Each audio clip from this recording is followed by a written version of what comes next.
Welcome back to Access Hollywood's Housewives Nightcap. Guys, we are rewinding a little bit this week because we have an OG from New Jersey. And yes, I'm sure you guys have guessed it by now. We have the Caroline Manzo this week. I'm just like, I need a clap. Emily, we just need a clap. We're so excited. So welcome. Thank you.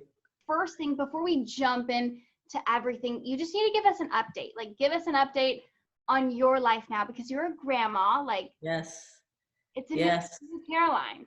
There's nothing better. You know, over the years, you hear so many times, wait, you know, you love your children, but you don't love them like your grandchildren. Okay, you're crazy. You can't love anything more than your children. I'm not saying I love her more than my children. You know, that's impossible. But it is an overwhelming feeling that I can't even describe. All I could say is she is such a light in all of our lives, and she's been a gift. We watched the boys date some girlfriends on the show. You know, we saw them try to find the one. Where are they right now in their love lives?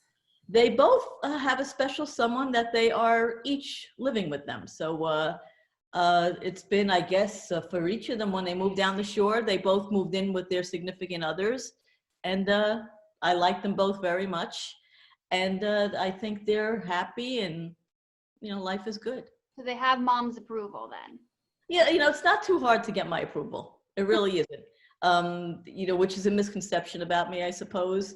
I find that I fall in love with these girls more often than not. And when things fall apart and they ultimately sometimes break up, I'm like, you know what? To hell with them. You don't need them. They're no good. I'm on the girl's side. And my boys are like, Ma, what are you doing? I'm like, well, what'd you do that for? Why'd you treat her this way? Or why'd you say that? Or why, you know, for whatever reason, I always wind up fighting for the girl. So, and I came to a point where I said to them, do me a favor and stop introducing me to them, because you break my heart. Every time you break up with somebody, I get broken up with too, and I don't like the feeling anymore. So they seem to have, you know, each found someone that makes them very happy, and they're both great girls. Don't point at me. Don't do this. Do not point at me. Do not give me your hand. Do not point at me.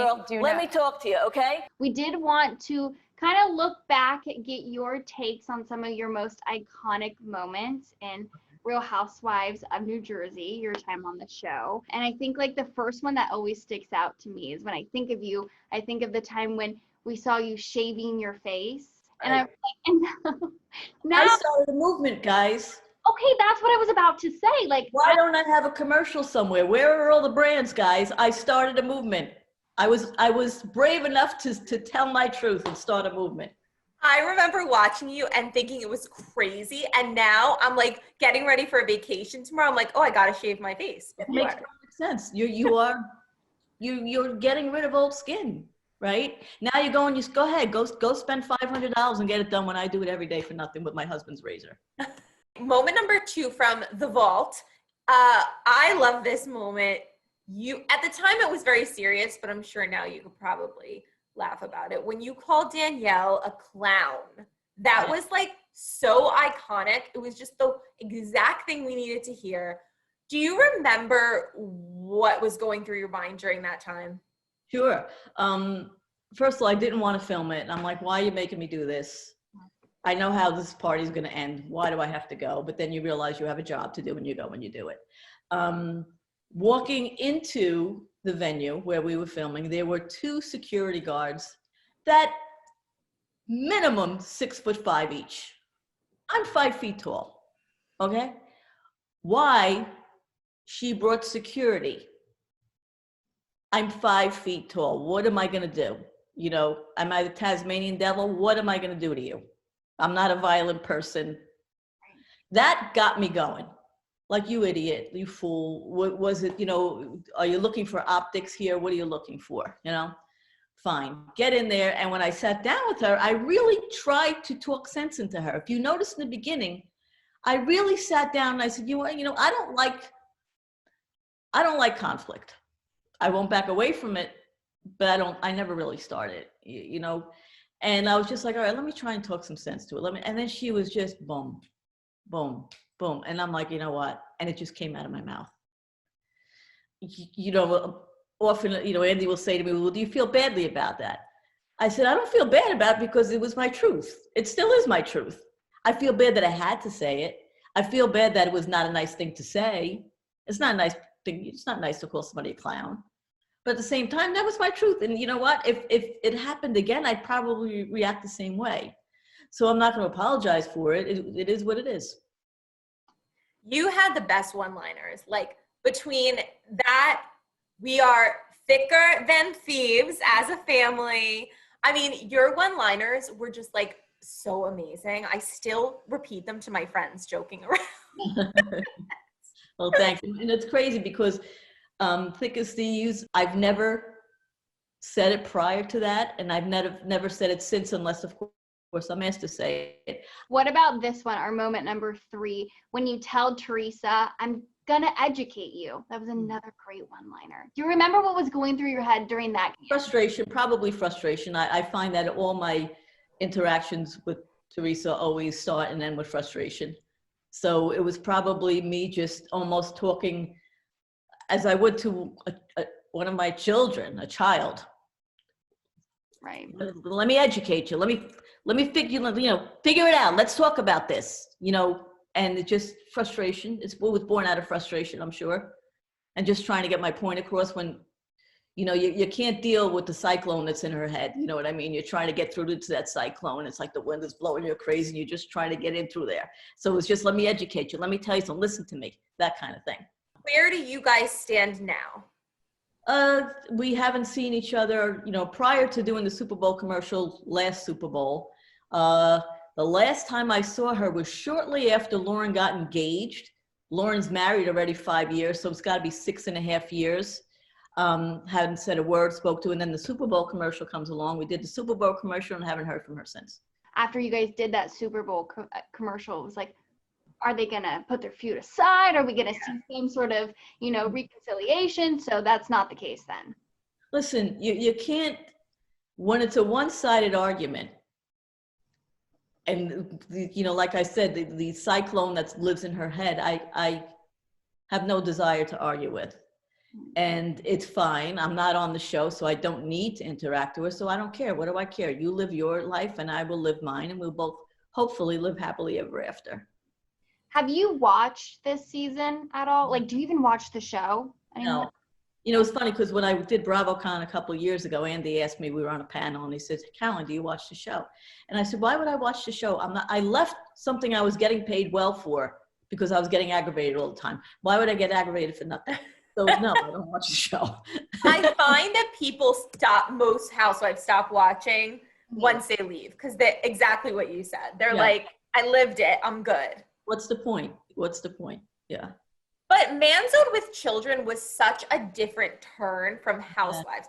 Tell me how that kind of changed you got to do reality TV in 2 different ways. Yes. Manzo with children was great. It was great. It was so much fun. We had, it reminded me in Housewives in the first couple of years when we had the innocence of just having fun together and belly laughs. So would you be open to coming back on TV and doing something like that again? I'm always open for suggestions and conversations. Like 12 years ago, I opened my door to Housewives, never thinking it would be what it did.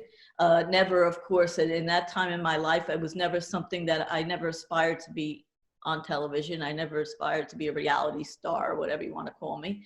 It just happened. So that's the great and fun part of life. You never know what's going to happen next. And of course, there's always room for conversation.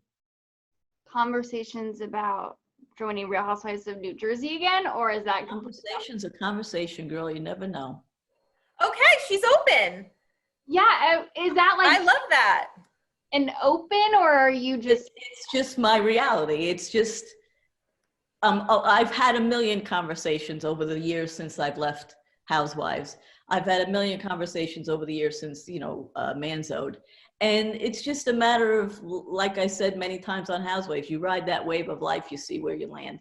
And you're foolish to say, oh, never, I'll never. Because never say never is one of the stupidest things you could say in life. So I will never say never. I'm always open to conversation. I'm always willing to listen.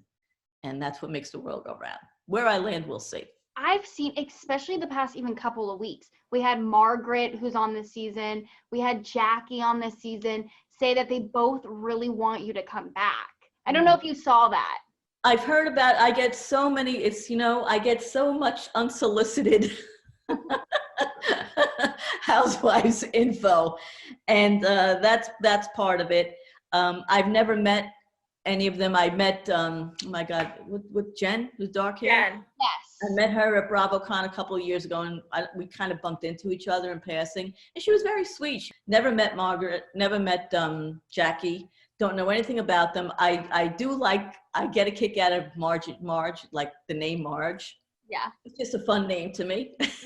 So whatever reason, that's all I know about her.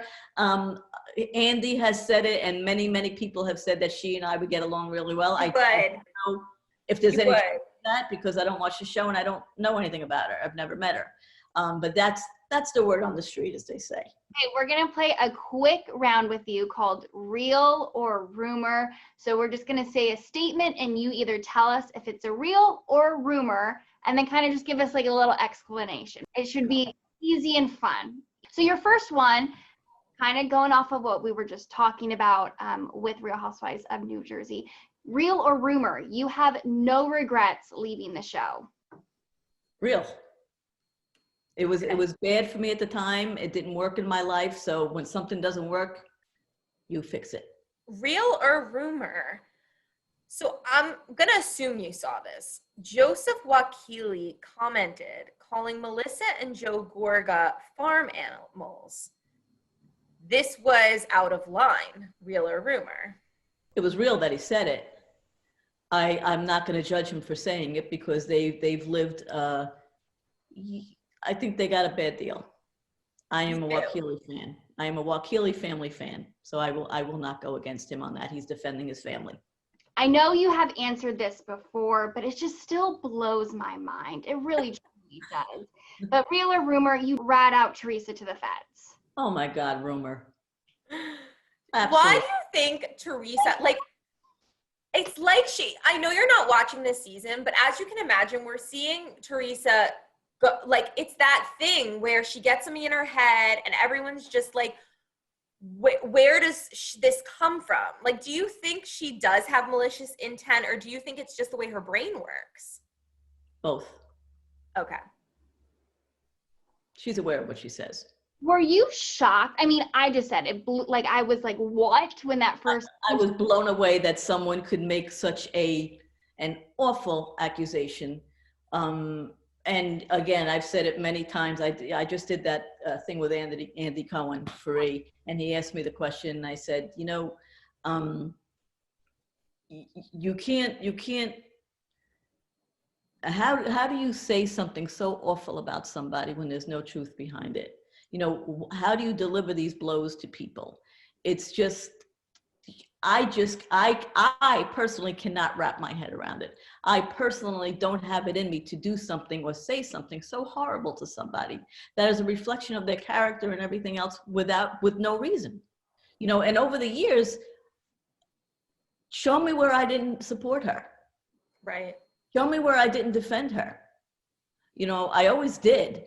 Her problem with me lies that I befriended Melissa and Kathy. Well, I'm sorry, I'm an adult and I have my own mind, and I'm going to like who I choose to like or not.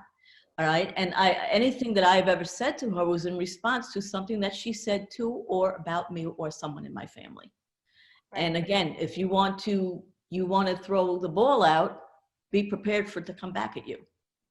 So, you know, my conscience is clean, and for her to say something so awful, is just, again, I never even responded to it publicly, because like I said, I'm not going to fight with the cyclone that lives in her head. Just right. Not interested. So, Caroline, before we let you go, can you give us an update on Jacqueline and Nicholas and Christopher and your brother? How are they all doing? Jacqueline moved out to Vegas a few years ago, because crazy enough, Jacqueline, I don't know if people know this or not, Jacqueline is from Vegas. Her entire family. Yes, I remember this. And that's how her and Chris met. Yes, at a trade show. And Chris's business took him out to Vegas, where my other brother is, Joe. And that's why they ultimately made this decision to move to Vegas. And CJ was here Christmas time. He spent 2 weeks in Jersey, and he used my house as a home base. And every couple of days he'd show up, take a shower, I'd do his laundry, he'd leave. Then he'd come back, I'd feed him, he'd leave because he was visiting all his friends out here. So I saw CJ, who's grown into a man around Christmas time. They're doing well, they're happy. Nicholas is thriving, thank you God. And he's in a great school, as I understand. He's getting all the help he needs, and he's grown into, you know, a beautiful little boy. My boys are doing great. Like I said, they're down the shore doing their thing at the hotel. Lauren's great. She's still got, you know, her salons and stuff like that. COVID knocked us all for a loop, and we're just trying to claw our way out of the hole, pulling through. We'll survive just as everybody else does. So all good. Everybody's healthy and happy and together, and that's really what matters most.